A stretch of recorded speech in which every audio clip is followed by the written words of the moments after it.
Thank you for joining. Thank you for being here. I would like to present myself in a short way. So, my name is Stefan. I am a freelancing project manager and IT consultant for 15 years. And I have a background as computer scientist or software engineer. So, primarily, I'm supporting companies across Germany and Europe on their missions and journeys, obviously. So as my focus as a project manager is, I nevertheless heavily got involved into security, app security in the last couple of years. Therefore, I have a natural motivation to give you some observations from my journey, for my daily business, working with security and project management frameworks. So, therefore, then also the agenda here, the goal is to run you through some informations that may well allow you to reflect what happens recently in the level of frameworks so that you can compare and improve your very own ones.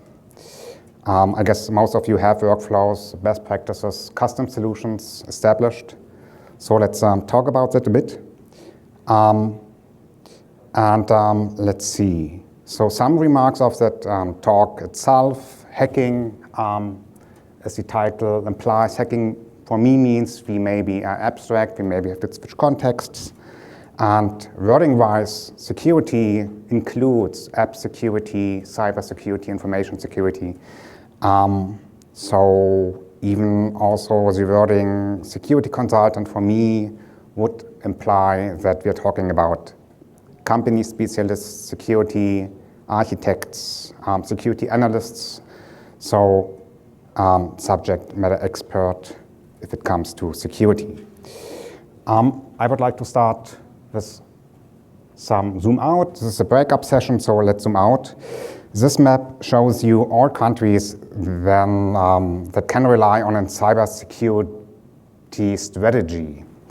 So cyber strategy means the country is offering, let's say, 20, 30 pages explaining their key goals and their focus on technologies that they will then introduce.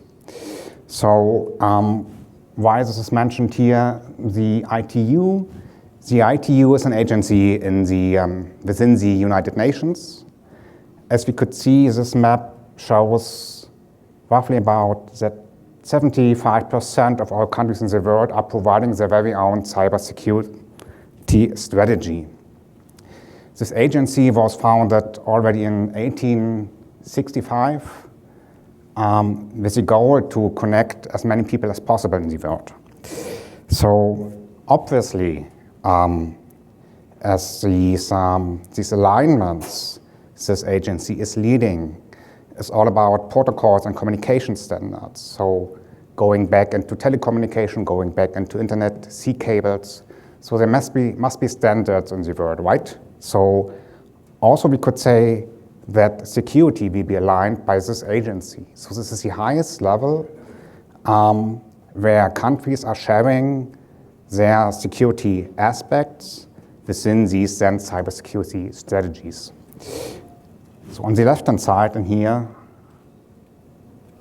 this small chart, sorry, it's an illustration and a common approach the nations are setting up their cyber security strategy at all. This approach is quite similar across the world. Obviously, everybody wants to protect specific interests, and therefore the interests are different on a local scale only. So similar approaches across the world if it comes to these cybersecurity strategies. All right, going over to the next slide. So I forgot to say, based on these cybersecurity strategies, the national security frameworks are then constructed, of course.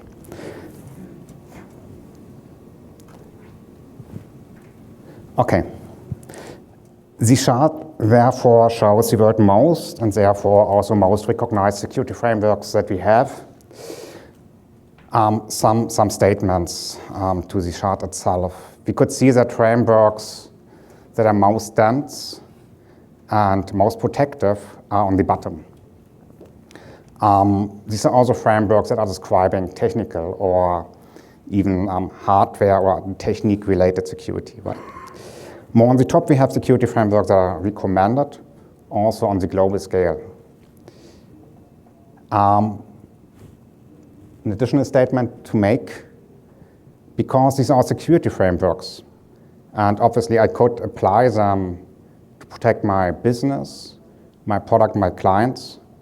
As an owner, I'm of course more than happy to select the best matching one for me. So we could say in security there's maybe some freedom of choice also available. All right. Next one. So AppSec meets project management frameworks. Left-hand side, we have the leading security frameworks sorted by global prevalence and release year. On the right-hand side, you have the project management frameworks. The data are evaluated by different AIs. So I ask the AIs, the data in here are maybe varying by up to 10%. So we could see this comparison and ask ourselves what are the point of interest in here. For example, that on an average, and 20 years ago, AppSec wasn't a business, right? So some of the project management frameworks have a long tradition. On both sides, left and right, we could see that we have 3 up to 4 leading frameworks at all. Some remarks, Agile on the right-hand side is, of course, combined. And also Kanban is not the right thing. It's more like a lean project management, but it's very long. Kanban, therefore, is a good substitute. All right. So, what maybe is a possible first conclusion that we could have in here? By this comparison. So, of course, both types of frameworks are made up by IT. There's also the same language that we can see in these frameworks. So when it comes to processes, methodologies, those things are quite similar.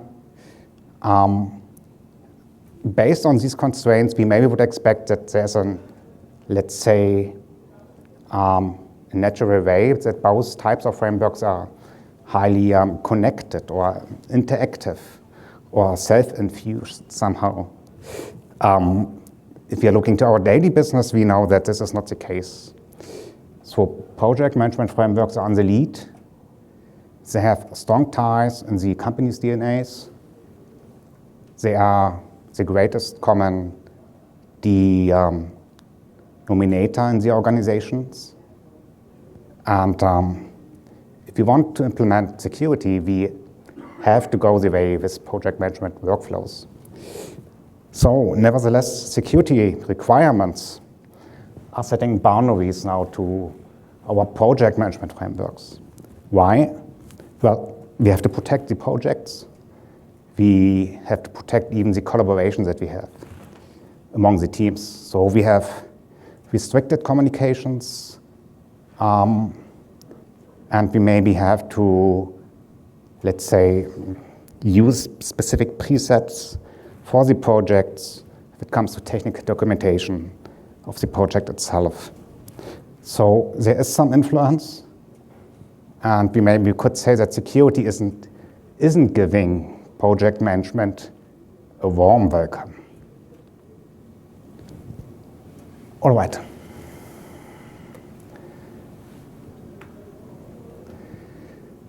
So on that slide, we will have a look what are the project management frameworks? If it comes to security, that are the best ones. We could rank project management frameworks, obviously, by the quality of their support for security. And on this slide, we can see the 3 different grades: support, supportive, and no support. No support, there's nothing on security at all. Supportive, the project management frameworks can be combined with latest AppSec standards. That needs still a degree of customization for custom solution, but we have some touch points. Support means that AppSec is directly applied, and it would be much easier to deal with that framework if it comes to information security, compliance topics, or the security frameworks at all.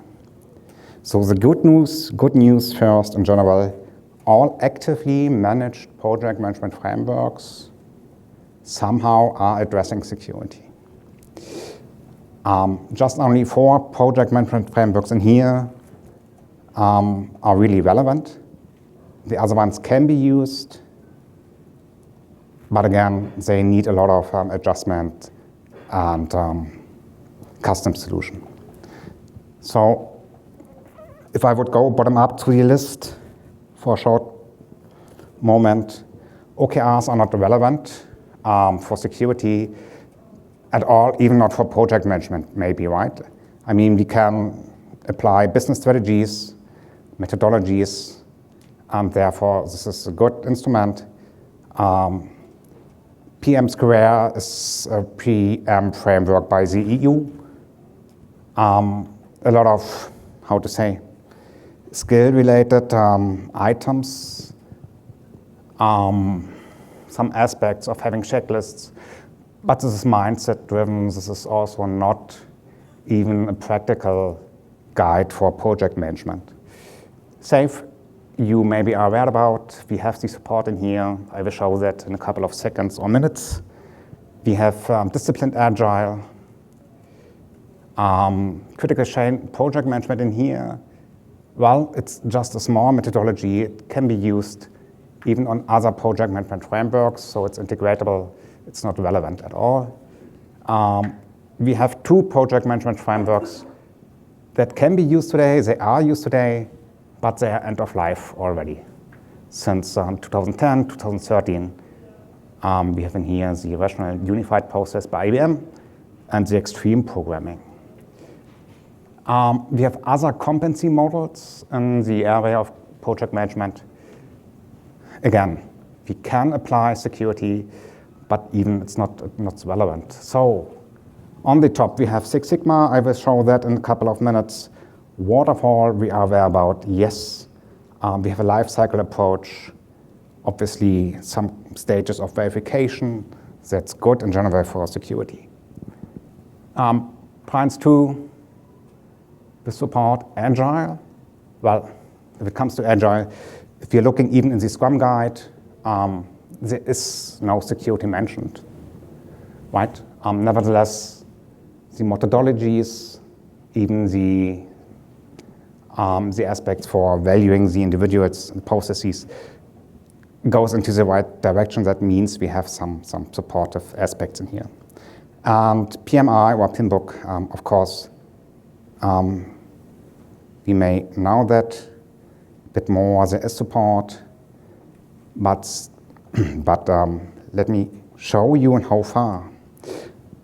So the clean and original PMI, so the greatest, at least based on the prevalence in the world, project management framework, predictive project management framework. We have on the left-hand side the overview. It's all about having knowledge groups, having input-output elements, and having knowledge areas. In the end, you have your model how to do the project management. We have in the middle of that slide the 3 main guides from 2021. So the current, still up-to-date version from 2021 is the 7th edition. Well, The classic way to deal with security is to say and point out security is an environmental factor. If we would count the word security in these very main books, so nearly 1,000 pages, we would find the word security 17 times. The word information security exactly 1 time. So that means there is no support, there is not AppSec mentioned, there's nothing at all available in here. So then why to even credit PMI as, yes, there's a huge support for security.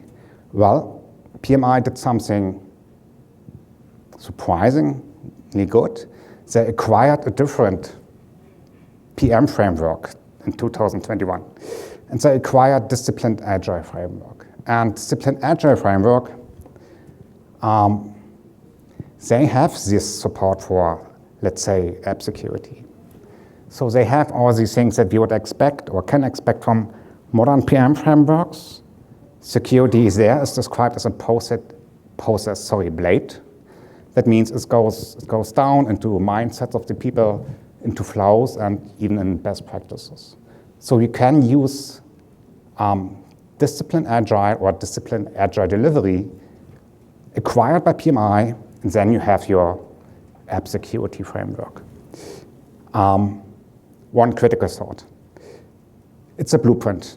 Just because you are defining something or a way to go, and you maybe even have a security team in your organization, you haven't integrated security, of course. You may have introduced security, but it's not integrated, right? And this is a similar case. There are other project management frameworks from these 4 ones that are dealing with this kind of blueprint. So short word over to another great ones of these leading project management frameworks, Six Sigma. No direct answers in regards to security. Their advantage is that they are already in the ISO. There's an extra ISO for just this framework. And Six Sigma was that fun stuff that you could have your, that you could measure your quality in your product. If you're in the sphere of manufacturing, you can really identify the outliners there. And you could try to apply a good quality and risk management. Nevertheless, security is not directly mentioned, as I just said. We have the benefits, the natural benefits from that framework. So you could apply security through the ISO. You could then apply your ISO 27 maybe next to it, and then you have the combination there. So some cross constraints and aspects, but you have to do a lot of work. So the better approach, maybe with Prince 2, but same stuff. So they have something new there calling Prince 2 Agile. And you could see that in the original headline, and here it's called process blending. So they are just, let's say, they extended their original project management framework by doing the Agile stuff on the bottom. And then, of course, they can argue, oh, we have now Agile, and in Agile you have DevOps, and in DevOps you have AppSec. Nothing easier than that. You can still direct your project.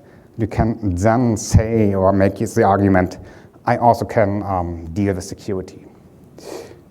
One fun point to make in here, Prince 2 is from the same, let's say, umbrella organization, like also the ITIL stuff. So in ITIL, you have information security management practice guides. So you could say, well, there's more stuff to discover or to go into. You can use your Prince 2. You would then take the ITIL add-ons, and you are good to go. Again, a lot of stuff to do for you as an organization. Okay, last one, SAFe. SAFe is quite good if it comes to combining project management and security. Why? Because they are fast. They are fast enough to catch up with the trends in the markets. So they have DevOps, SecOps approaches only, but they have a kind of vision. They have this aspect of a vision how to deal with security, and they are able to communicate that here and there. They are early adapters of security, and as I mentioned, they follow the trends very fast. And you could see some graphics or charts in here that they are really trying to come up with some monitorings or quality gates for SecOps or DevOps. They have the mindset for shift left, security champions. They have this kind of embrace the inspector. So it's mentioned, it's there, you could use it. And they have something they are calling a software factory. That means if you have your product A, B, C, D, and the only aspect is that you then, on an individual base, could adjust the compliance framework or security framework that you need to build in. So if you have a customer A, customer B, different compliance or different security aspects they have to follow, you can switch that. You would call it a software factory for security, and the teams are good to go. Okay, some more conclusions after observing these 4 frameworks. So we have gained momentum for security in the leading frameworks, that we could say, but only as security is, let's say, addressed by some sort of agile, DevOps or security risk management. So these improvements on the level of organizational processes and in the field of AppSec only. So it feels really like some building blocks are missing in the frameworks. That problem case I would like to illustrate. Security, obviously, and this is the idea of that illustration, security is an organization handled by or throughout different proficiencies, right? So if the proficiencies somehow are not able to come together, and it's all about communicating security requirements, then we still have this question of how to estimate, how to prioritize security requirements in the end. So this is somehow unsolved by all leading frameworks, and it needs to be fixed. Exactly. I would like to skip 2 of my slides. They are maybe not relevant. Whereby we could have a look to the nature of security requirements to have a better picture. So we have we need to think about that security requirements are no normal requirements for project management. So there's a lot of stuff going on security requirements. We cannot, in general, just apply them to our backlogs or to our agendas. This is not something that we should do for good reasons. Reasons are applied on the slides.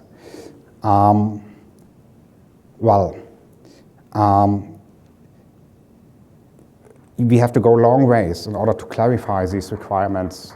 We have to take into account that these are complex requirements. If you would like to write clean security requirements, it needs to be then available across the board. You have IT, you have business, you have compliance team, legal teams, everything else. So this is not something that, in general, is quite normal for the feature teams or the development teams. Okay. As I mentioned, just to jump over it. So cause, effects, and consequences. So every project management framework comes along with some kind of business vision. Why? Well, project management frameworks are products. They are sold to hundreds of thousands of project management managers in the world, So there's a strong marketing behind these frameworks. And because of that, we somehow then can agree on, yes, I can agree on that framework. There's a life cycle approach. There's something good in it. I can use that in my daily workflow, in my work environment, in my company's culture. For security, there is no business vision. There is no purpose, and somehow that needs to be done.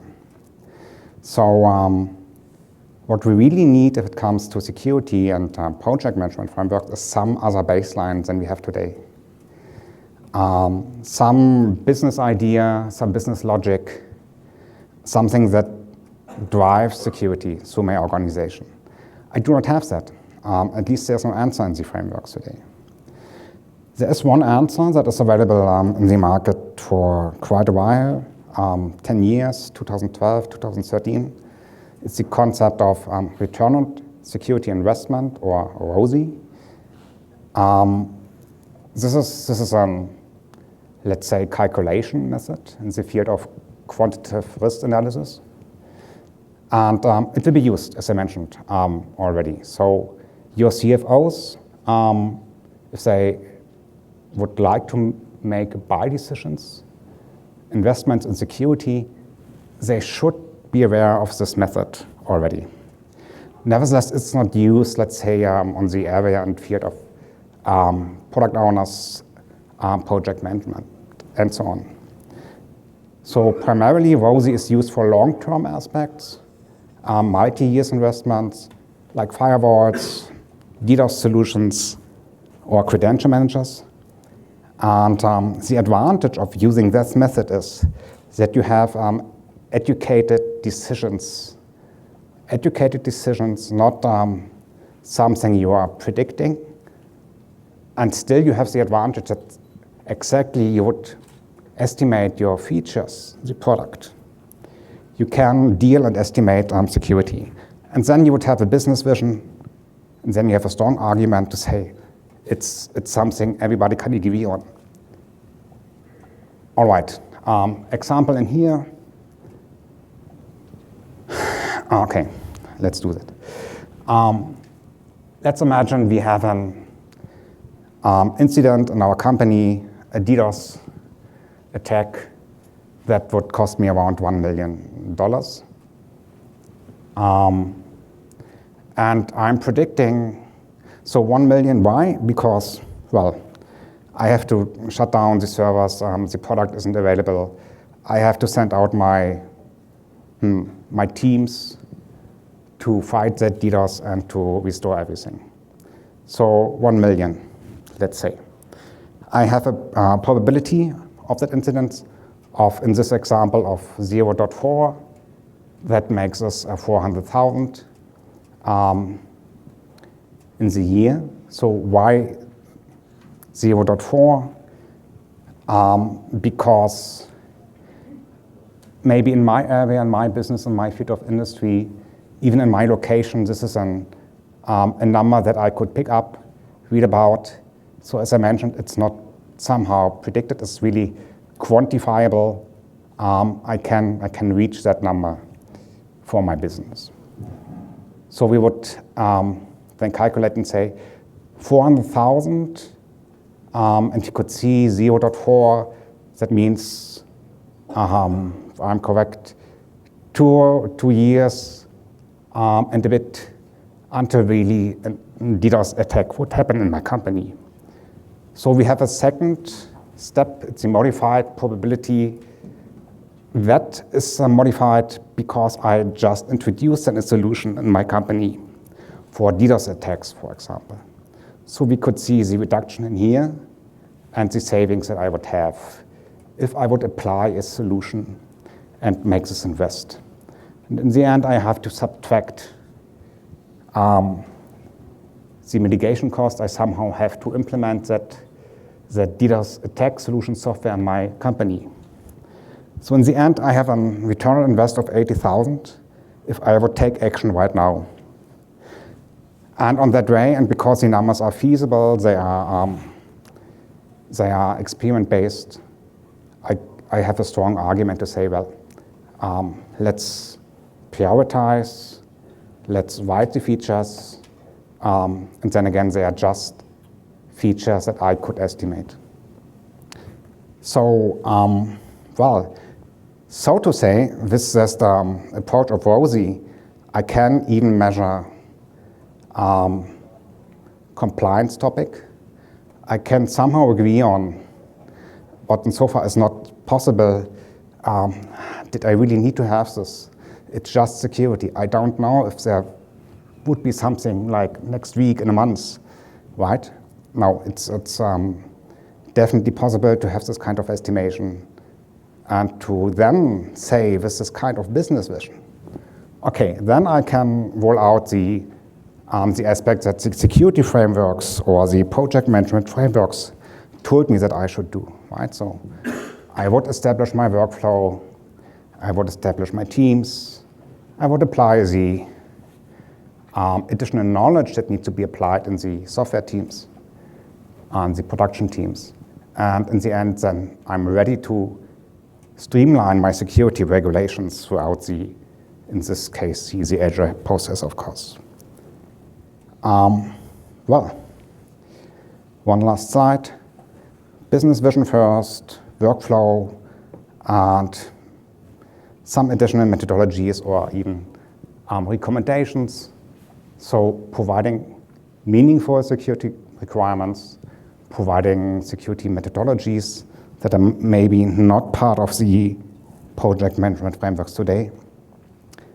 And last but not least, the most important point really is to start early enough if it comes to security and the project management. That means, in best case, you are inviting the security teams already in the sales process, that the security team or the consultant in your company get in touch with the customer, knows what the client is thinking, what is this all about, this project you would like to run, to not lose track, to not going into wrong directions. This happens day by day, many companies. So this is really something you should consider. Well, and so far, and I have no overview about my time left, but nevertheless, thank you.